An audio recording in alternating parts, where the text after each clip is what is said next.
چیدم گلی صد بر زیگزاری دوشنبه بردم بدری خانه دیلداری دوشنبه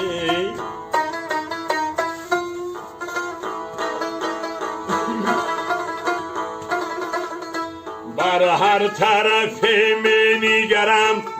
نگرد گرم از هر طرف چشمی سفیداری دوشنبه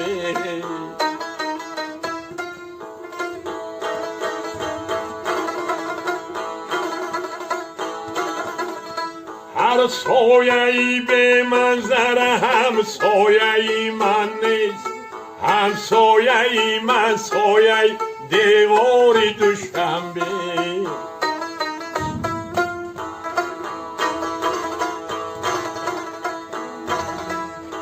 تو رشته‌ای جو رشته‌ای دل رشته‌ای عمر است برگردنی من رشته‌ای تو موری دوشنبه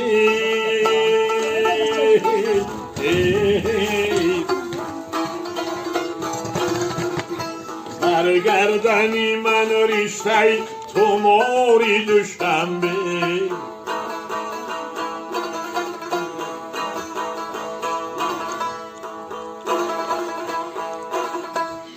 مهتاب بدون بسری شاخی کنارش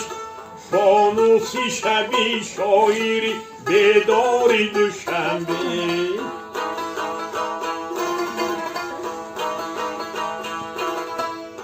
فانوسی شبی شاعری بیداری دوشنبه